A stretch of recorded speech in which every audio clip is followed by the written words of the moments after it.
Assalamualaikum warahmatullahi wabarakatuh. Saya Syaimah Putri Malini Rasyidin dari kelas 10 IPA 5, nomor absen 8. Video kali ini saya akan menjelaskan tentang interaksi antar pelaku ekonomi. Seperti yang kita ketahui, pelaku ekonomi adalah orang atau badan usaha yang melakukan kegiatan produksi, distribusi, dan konsumsi. Pelaku ekonomi sendiri ada 4. Yang pertama, rumah tangga produsen atau produksi atau yang disebut dengan RTP. 2. Rumah tangga konsumen atau konsumsi atau yang disebut dengan RTK. 3. Rumah tangga negara atau pemerintah atau yang disebut dengan RTN. Dan yang keempat adalah masyarakat luar negeri atau MLN. Dalam sebuah kegiatan ekonomi, ada sebuah interaksi dari pelaku ekonomi seperti konsumen, produsen, pemerintah, atau pihak-pihak dari luar negeri. Dalam interaksi tersebut akan terjadi aliran uang, barang, jasa, faktor produksi, pelayanan pemerintah, dan juga pajak. Produsen akan dianggap sebagai rumah tangga produksi dan konsumen akan dianggap sebagai rumah tangga konsumsi. Dalam menghasilkan barang, rumah tangga produksi selalu mempergunakan faktor-faktor produksi yang dimiliki oleh rumah tangga konsumsi. Lalu, rumah tangga konsumsi akan memperoleh kompensasi atau imbalan setelah menggunakan faktor produksi tersebut. Interaksi antar pelaku ekonomi dapat digambarkan dalam sebuah diagram yang disebut diagram arus kegiatan ekonomi atau yang disebut dengan circular flow diagram. Diagram interaksi antar pelaku ekonomi atau circular flow diagram adalah sebuah diagram yang menggambarkan hubungan timbal balik di antara pelaku ekonomi berupa arus melingkar yang membentuk suatu sistem tertentu.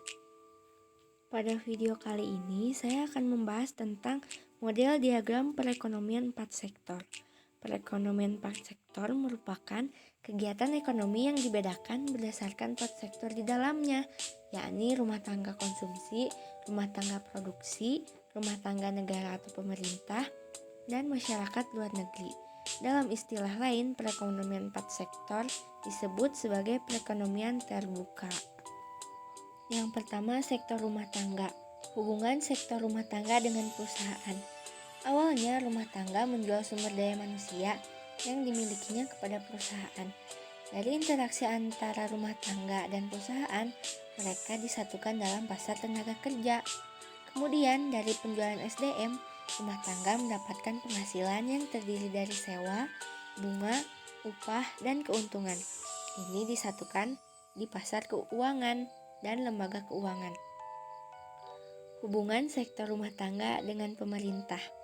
Dalam hubungan ini, rumah tangga menyetorkan sejumlah uang sebagai pajak pada pemerintah dan rumah tangga menerima kwitansi dalam bentuk gaji, bunga, pendapatan non-remunerasi dari pemerintah atau dalam bentuk pajak.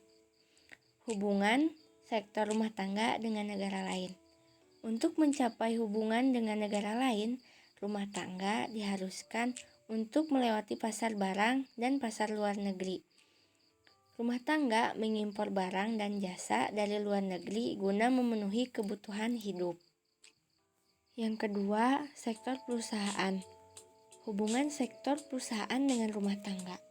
Perusahaan memproduksi produk dalam bentuk barang dan jasa yang dikonsumsi oleh masyarakat. Kemudian, perusahaan mendapatkan penghasilan dari penjualan produk-produknya. Interaksi ini terpenuhi di pasar barang. Pasar barang adalah pasar yang menyatukan penawaran dan permintaan barang dan jasa. Pasar barang sering disebut sektor real. Hubungan sektor perusahaan dengan pemerintah. Perusahaan membayar pajak kepada pemerintah dan perusahaan menjual produk dan layanan kepada pemerintah melalui pasar barang. Hubungan sektor perusahaan dengan negara lain.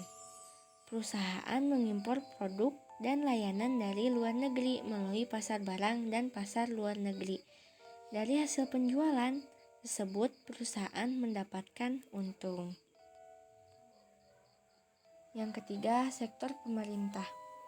Bertindak sebagai pembuat dan pengatur kebijakan komunitas dan bisnis. Hubungan sektor pemerintah dengan rumah tangga. Pemerintah menerima pembayaran pajak rumah tangga untuk keperluan operasional, pengembangan, dan kebutuhan lain untuk mengembangkan negara. Hubungan sektor pemerintah dengan perusahaan. Pemerintah mendapatkan pendapatan pajak dari perusahaan dan pemerintah juga membeli produk dari perusahaan berdasarkan dana anggaran yang ada. Yang keempat, sektor negara lain. Hubungan sektor negara lain dengan rumah tangga. Negara-negara lain menyediakan barang dan jasa untuk kepentingan rumah tangga yang dilakukan di pasar luar negeri. Dari pasar luar negeri hingga pasar barang domestik, sehingga produk yang dihasilkan dapat dibeli oleh rumah tangga. Sehingga dari transaksi jual beli ini, negara lain mendapat untung. Hubungan sektor negara lain dengan perusahaan dunia internasional atau negara lain.